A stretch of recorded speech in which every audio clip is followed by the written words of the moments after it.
Okay, so I have received a book back from the publisher, and this was one that I wrote kind of quickly. And the result of that is that usually when I write a book, I write an outline, and then I write the manuscript. And typically, the manuscript doesn't stick to the outline. A lot of the best ideas are the ones that occur to me along the way.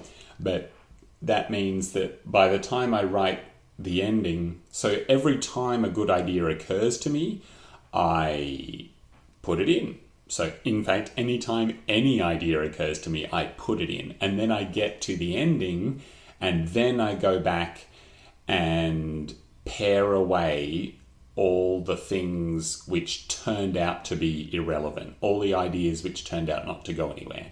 In this case, because I was writing kind of in a hurry, I didn't do as much of that pruning as I normally would have. So the publisher has correctly pointed out that a lot of the stuff in the manuscript turned out to be redundant. So now I'm going to hack and slash my way through it with a machete. And I've already done this bit. Anyway, thought you might want to watch the kinds of things that I'm removing.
This is the kind of thing where I'll make a note to myself.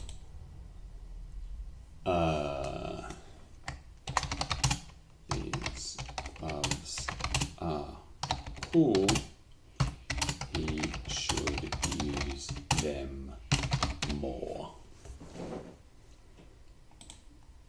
Okay. I know you can't see that, but it just says, these gloves are cool, he should use them more. It's a note to myself for later.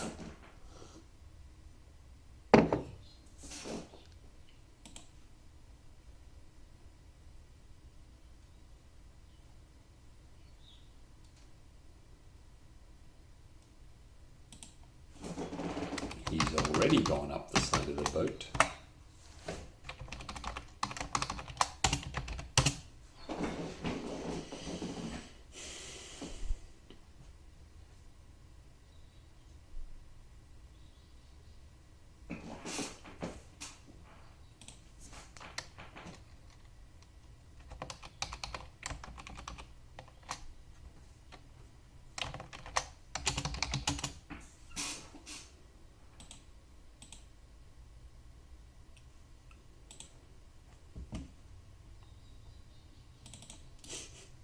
I don't actually know whether port is left and starboard is right or the other way around, so I'm just going to make a comment, check this later.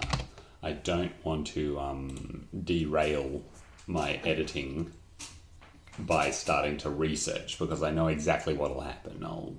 I'll go online to research port from starboard, and then while I'm there, I'll check my email, check social media, see if anyone's watching this broadcast, blah, blah, blah, and suddenly my whole day is gone.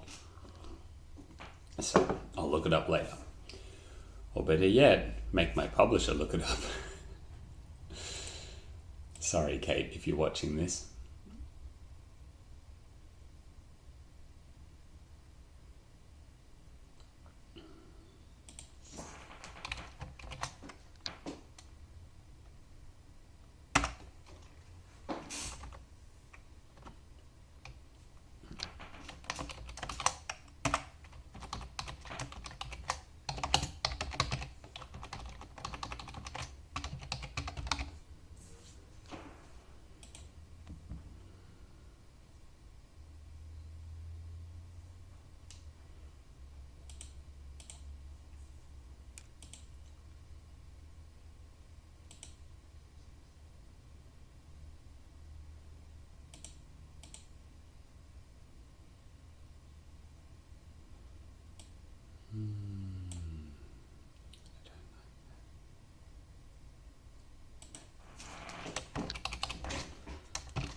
This is tricky because it's fake surprise. So usually you would indicate, if you've got a point of view character, then you would indicate that a different character was surprised by saying their eyes widened.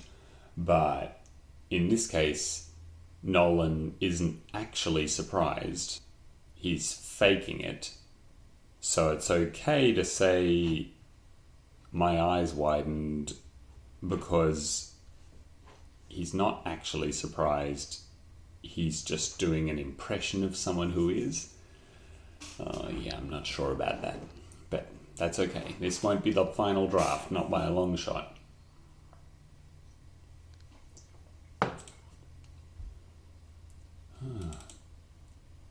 Can you be beyond something that's endless?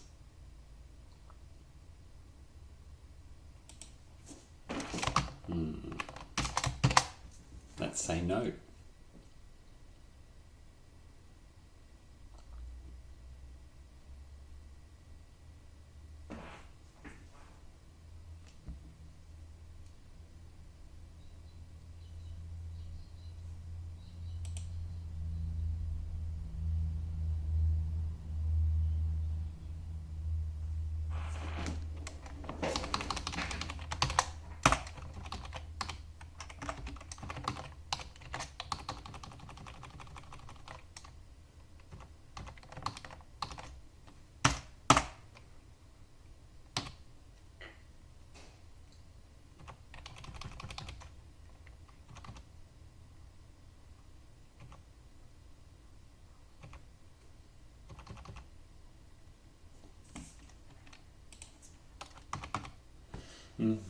I had another editor look at this. I knew I was short on time. So I had one person kind of doing a polish while I was doing the writing. She was polishing the first half while I was writing the second, because I wanted to be submitting something really good to my publisher. And I had a look at some of her changes just to check that they looked okay, and then I hit accept all because I didn't want to be distracted by looking at each of her changes and wondering if it was any good. I just wanted to look at the manuscript as a whole. Anyway, the point is, I can tell that she added this bit rather than me. It just doesn't feel like something I would write. So she did a really good job for the record, but because she's not me, she's her, she wrote things the way she would do it rather than the way I would do it, and that means some of her changes I'm going to undo. So instead of sooner than you think, I said, and just like that, I shoved him over the safety rail, it's going to be sooner than you think, I said, and shoved him over the safety rail.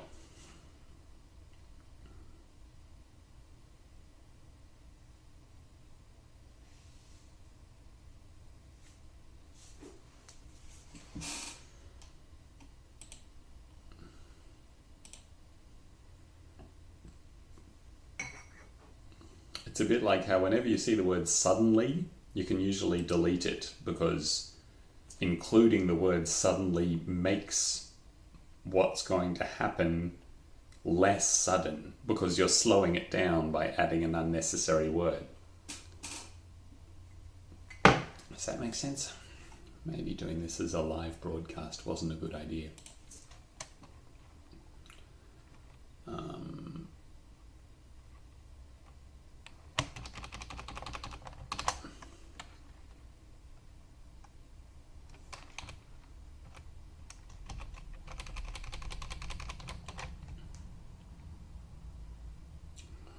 Not sure I like this. I can't blame the editor. I don't think this was her. This was definitely me.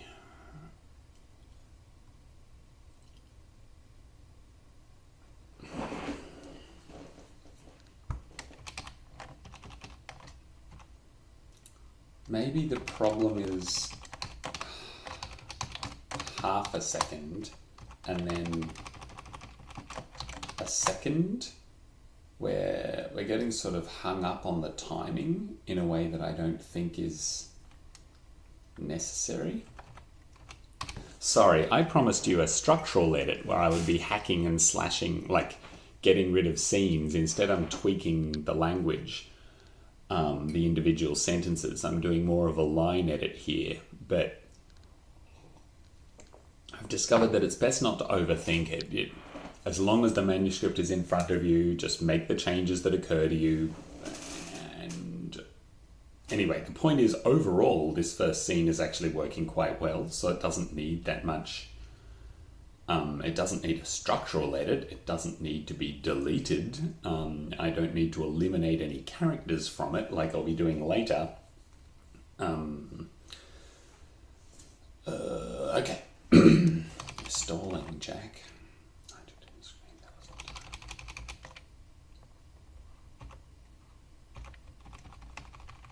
Okay, let's just change second to moment. And again, I can come back to it later. Not the final draft.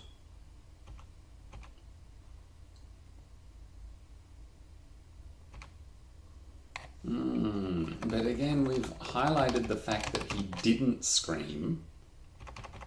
And then we're talking about him screaming.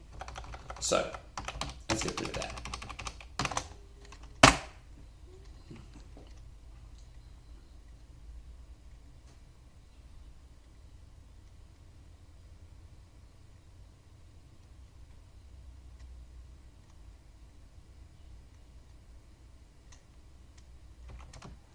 And how does Nolan know that Nigel couldn't even draw breath?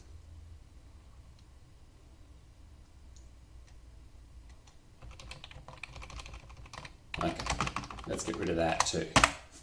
Hack and slash.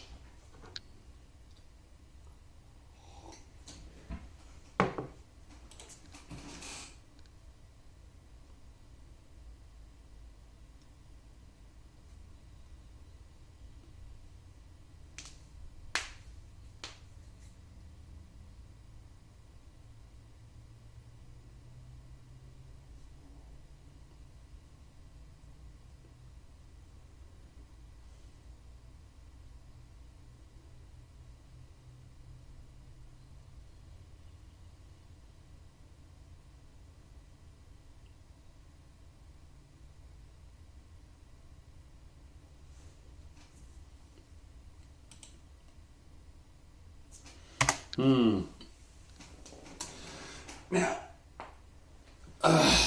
one piece of feedback from my publisher was that in the first book of this series, so this is the second book of the series, the first one hasn't come out yet, but in the first one, Nolan kind of wins the respect of his peers.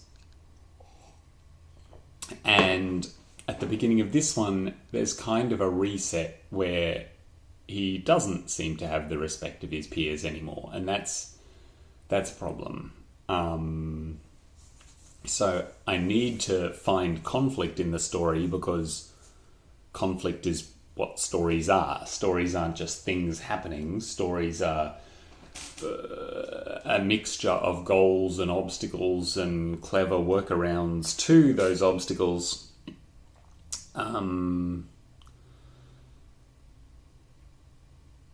So the point is, I'm reluctant to have all Nolan's... yeah. Okay.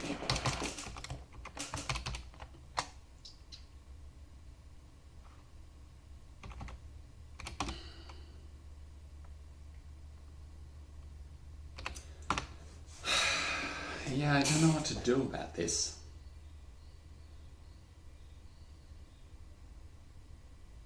Because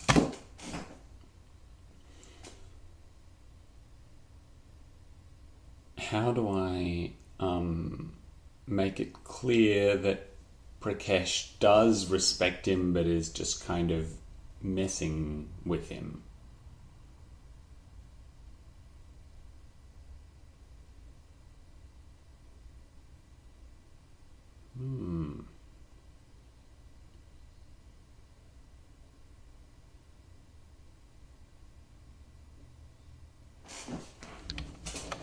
Okay, hang on.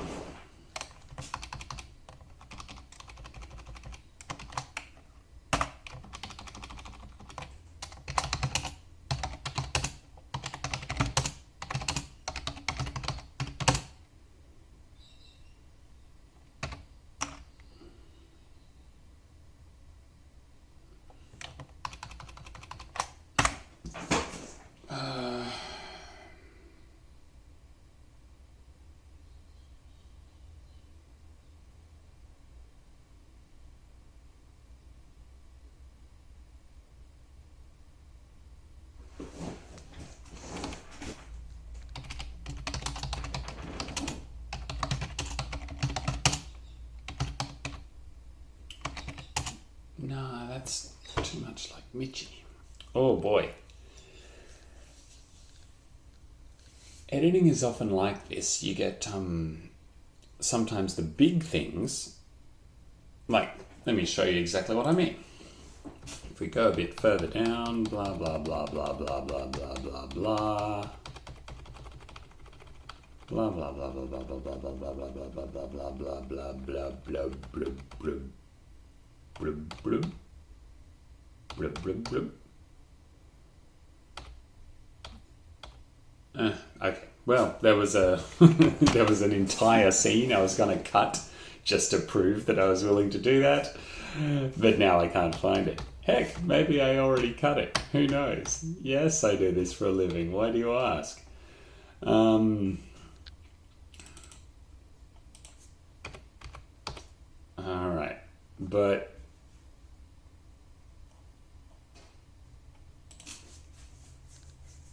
okay, I'll come back to it later.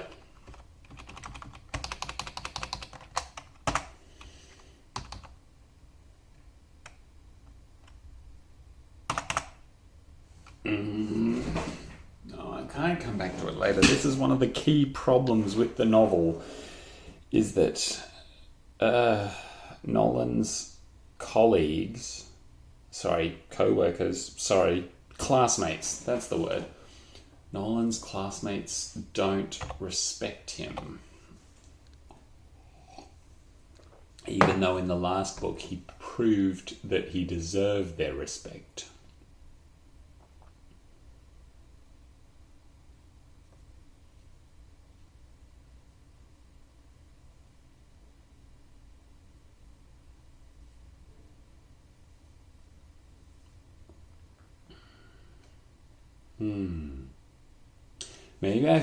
Maybe I can kill two birds with one stone. There's a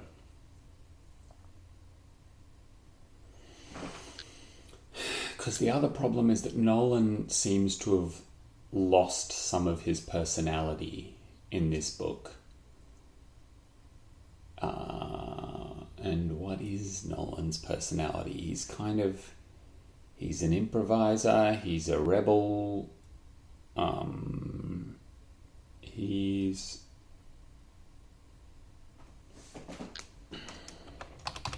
okay. Had told me to be careful with it.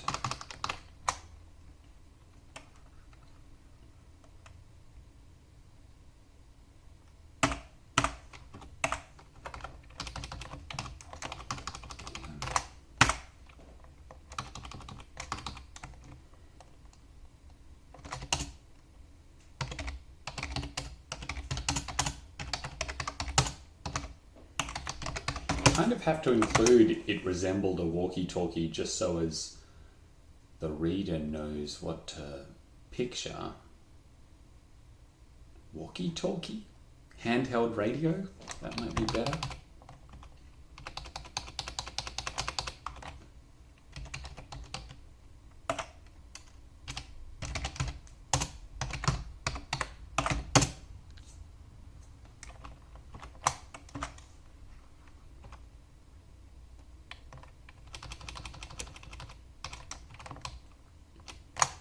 Also, is handheld one word or two?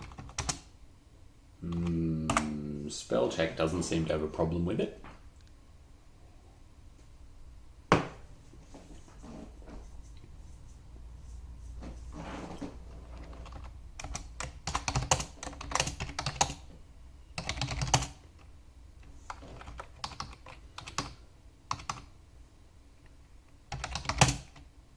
radio wave disruptor,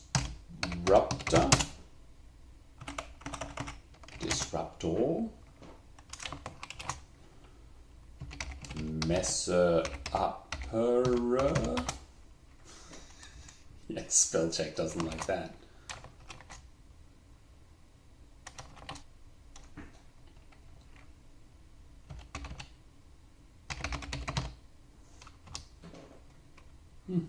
It's interesting that spell check doesn't find disruptor or disruptor.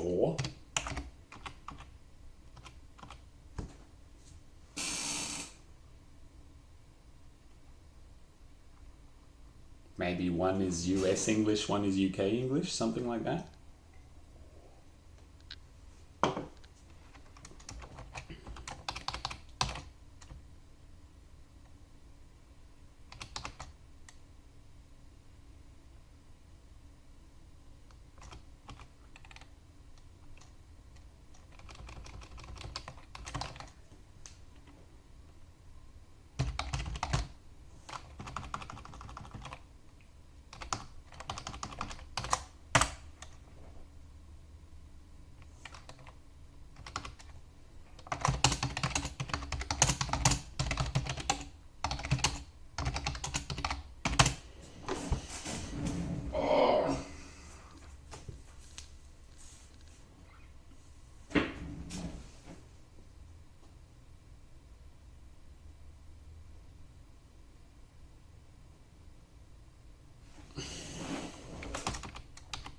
Okay, so Nolan's personality is that he's smart, but he's also impulsive. It's kind of his greatest strength and his greatest weakness, right? Is that he's quick thinking, so he acts without thinking. Well, he never hesitates, maybe. So he's never careful with anything.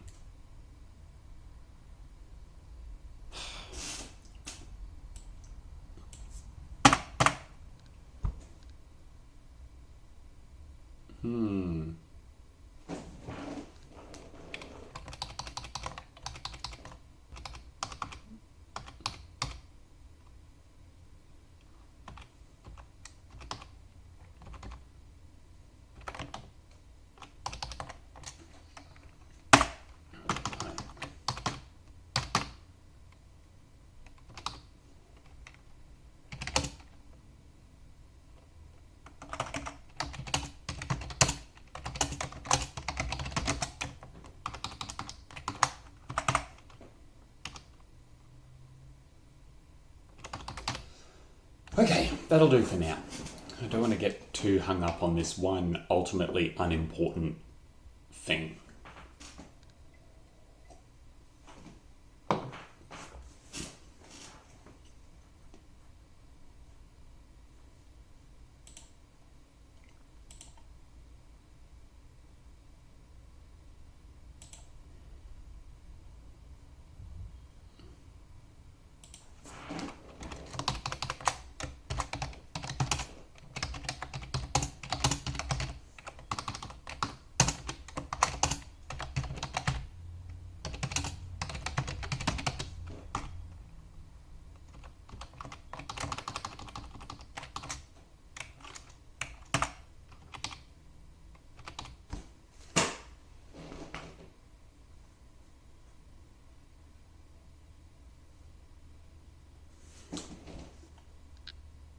Life vest.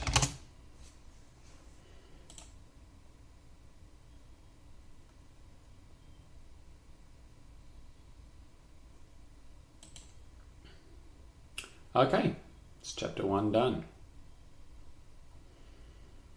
So, what does the reader know at this point? They know the main character's name is Nolan. They haven't been told that he's a spy, but that's perfect. They can see that he's a spy because he's assumed someone else's identity. I've been told to simplify the story, which for the record is a good idea.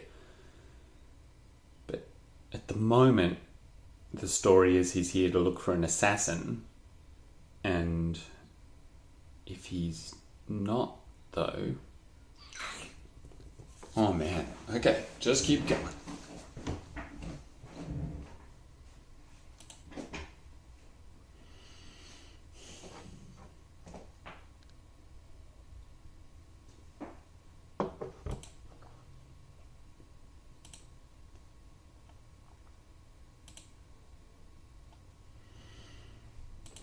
Okay.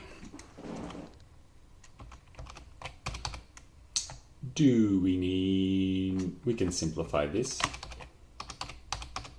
Do we need Sal and Vicky? Maybe not. Hang on. I want Michi because she's a great character. I want to keep Prakesh because his hacking skills are useful in the story. Shiva. Does Shiva do anything very interesting? Maybe. Does... Yeah, okay. Well, if I'm going to delete anyone, it's got to be Sal and Vicky. Because they do the least in the story.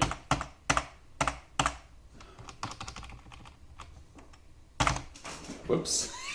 Yeah, I can count to 6. Why do you ask? Oh. Okay.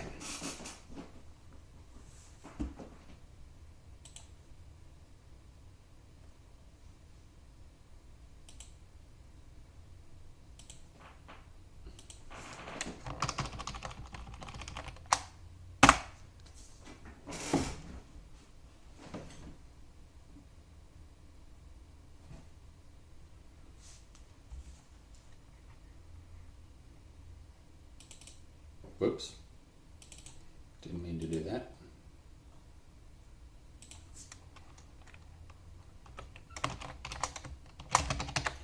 Okay, so I can't just straight up replace Vicky with Shiva all the time because they have different voices. Just for starters, English is not Vicky's first language, so she speaks a bit more formally.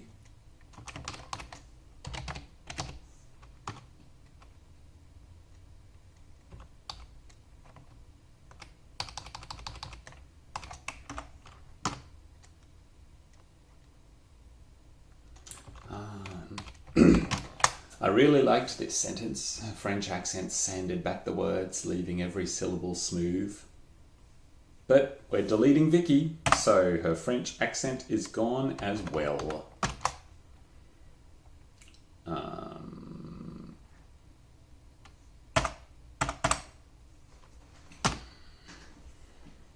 Whoops.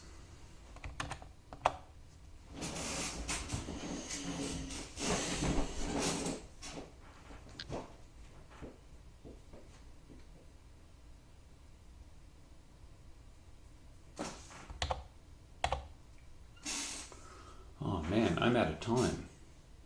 I have to get ready to take my kids to school. Okay, you don't get to see any hacking or slashing, but I hope, whoever you are, I hope you enjoyed this or at least learned something from it or whatever. Leave a comment if you know how to solve any of the problems that I struggled to solve in this video. Catch you later.